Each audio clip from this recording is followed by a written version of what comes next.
ఖమ్మంలో మహాకోటి దీపోత్సవం వేడుకలకు సర్వం సిద్ధమైంది. మెగా ఈవెంట్స్ భాస్కర్ ఏలూరు కీర్తి ఆధ్వర్యంలో మహాకోటి దీపోత్సవం జరగనుంది. 11 కోట్ల ఒత్తులతో ఏర్పాటు చేసిన మహాకోటి దీపం ఆవిష్కరణ కానుంది. రేపు సాయంత్రం 4 గంటల నుంచి 9 గంటల వరకు జరగనున్న ఈ మహాకోటి దీపోత్సవం అత్యంత వైభవంగా జరగనుంది.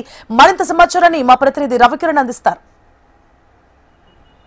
ఖమ్మం నగరంలో జరగనున్నటువంటి మహాకోటి దీపోత్సవానికి ఏర్పాట్లు అయితే ముమ్మరంగా కొనసాగుతున్నాయి. ఆదివారం సాయంత్రం 4 గంటల నుంచి 16వ తేదీన పెద్ద ఎత్తున మహిళలు పాల్గొనే ఈ కార్యక్రమానికి కూడా మహిళలకు ఏమేమి సదుపాయాలు కల్పిస్తున్నారు? అందరికీ నమస్కారం అండి. ఇక్కడ మహాకోటి దీపోత్సవం ఫస్ట్ టైం జరగబోతుంది. మా ఖమ్మం జిల్లాలో, తెలంగాణలో మొదటిసారి జరుగుతుంది. ఈ కార్యక్రమాన్ని, ఈ సంకల్పాన్ని భారీ ఎత్తున ప్రోగ్రాము, మంచిగా అరేంజ్మెంట్స్ అన్నీ జరుగుతున్నాయండి. చాలా బాగా జరుగుతున్నాయి. వచ్చిన మహిళలకి ఇక్కడ ఇబ్బంది లేకుండా అన్ని సౌకర్యాలు ఉన్నాయండి. దీపం వెలిగించే వాళ్ళే కాకుండా నార్మల్గా చూసి దండం పెట్టుకోవడానికైనా మహిళలందరూ రండి, అందరూ ఆహ్వానితులే. ఇక్కడ ఏర్పాట్లు మాత్రం చాలా ఘనంగా చేస్తున్నాము. ఇప్పుడు అవన్నీ నేను ఇక్కడ ఉండి దగ్గరుండి చూసుకుంటున్నాను. అందరూ ఆహ్వానితులే అండి. అందరూ శివయ్య కృపకు, అనుగ్రహానికి అందరూ ఆశీర్వాదం తీసుకోవాలని మనసారా కోరుకుంటున్నాను. మీరు చెప్పండి మేడం, ఎంతమంది మహిళలు వస్తారు ఈ కార్యక్రమానికి?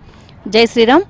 ఈ ఖమ్మంలో మహాకోటి దీపోత్సవం జరుగుతుందని తెలియగానే పాసులు ఉన్నాయి అని చెప్పిన అనంతరము అసలు అమ్మో పాసుల కోసం అయితే చాలా జనం, ఎంత జనం అంటే అసలు 100% ఇది పూర్తిగా సక్సెస్ అవుతుందనే నేను కోరుకుంటున్నా.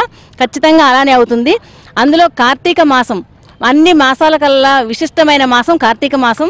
శివయ్యకు చాలా ఇష్టమైన మాసం కాబట్టి ఈ శివకేశవులకు ఇక్కడ పూజలు జరుగుతున్నాయని తెలియగానే చాలామంది ఖమ్మంలో అతిపెద్ద భారీగా జరుగుతున్న ప్రోగ్రామ్కి మేము వస్తాం, మాకు పాసులు ఉన్నాయని చెప్పేసి అని పాసుల కోసం అయితే బాగా టైట్గా ఉంది ఇక్కడ. మీరు ఎంతమందికి అరేంజ్ చేస్తారనేది మాత్రం తెలియట్లేదు. కానీ అసలు ఈ ప్రోగ్రాం పూర్తిగా ఈ ప్రశాంతి గారి మేడం దగ్గర నుంచి జరుగుతుంది అని చెప్పగానే చాలా బాగా జరుగుతుంది.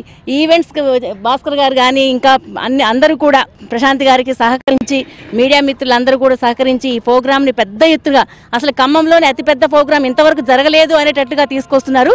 అట్లా జరుగుతుందనే మేము కోరుకుంటున్నాం. మహిళలు దీనికి మాత్రం 5,000 మంది కంటే పైన వస్తారనే నేను అనుకుంటున్నా. ఎందుకంటే పాసులన్నీ నా దగ్గర పెట్టారు కాబట్టి ఎలా జరుగుతుంది అనేది నాకు తెలుస్తుంది కాబట్టి 5,000 మంది పైన వస్తారని అనుకుంటున్నా నేను. అలానే అందరూ కూడా మీరు ఒకవేళ పాసులు లేకపోయినా కూడా 4 గంటలకు ఎగ్జాక్ట్లీగా మీరు గ్రౌండ్లోకి వచ్చి ఉంటే ముందు మీరు లోపలికి అనుమతించడానికి అవకాశం ఉంటుంది. కాకపోతే మీరు లాస్ట్ టైంకు వచ్చే వాళ్ళకి మాత్రం పూజా సామాగ్రి మాత్రం అందించలేము కాబట్టి మీకుగా మీరు ఒక 2 ప్రమిదలు 2 ఒత్తులు తీసుకొచ్చుకొని శివయ్య సన్నిధిలో వెలిగించుకోవాల్సిందిగా కోరుకుంటున్నాం. జై శ్రీరామ్. మీరు చెప్పండి మేడం, ఎట్లా ఉండబోతుంది ఈ కార్యక్రమం? నమస్తే అండి. హెచ్ఎంటీవీ ఆధ్వర్యంలో జరగబోయే మహాకోటి దీపోత్సవము కార్యక్రమానికి ఏర్పాట్లన్నీ రంగరంగ వైభవంగా జరుగుతున్నాయి. పేలింగ్ గ్రౌండ్లో చూస్తూనే ఉన్నారు, మీరు వీక్షిస్తున్నారు అందరూ కూడా. ఇక్కడ మేము చాలా మంది మహిళలను కూడా ఆర్గనైజేషన్ చేసే వాళ్ళం అందరం కూడా వచ్చాం. ఎందుకంటే మహాకోటి దీపోత్సవం అంటే కార్తీక మాసంలో స్పెషల్ డేస్ అన్నీ కూడా. అలాంటి కోటి దీపోత్సవం మన ఖమ్మం ఆధ్వర్యంలో జరుగుతున్నందుకు మనం ఎంతో ఆనందపడాలి. కాబట్టి మహిళలందరూ కూడా పాసులు ఉన్న వాళ్ళే రావాలి అన్నది ఏమీ లేదు, అందరూ ఆహ్వానితులే. మహిళలకు ఎక్కడ ఏ లోటు లేకుండా అన్ని విధాలుగా హెచ్ఎంటీవీ వారి ఆధ్వర్యంలో మరియు ప్రశాంతి గారి ఆధ్వర్యంలో అన్ని ఏర్పాట్లు రంగరంగ వైభవంగా జరుగుతాయి. కనుక మహిళలందరూ అధిక సంఖ్యలో పాల్గొని శివుడి కృపకు పాత్రలు కావాల్సిందిగా కోరుకుంటున్నాం. ఇది మొత్తం మీద ఖమ్మం నగరంలో అతిపెద్ద ఈవెంట్ ఇది.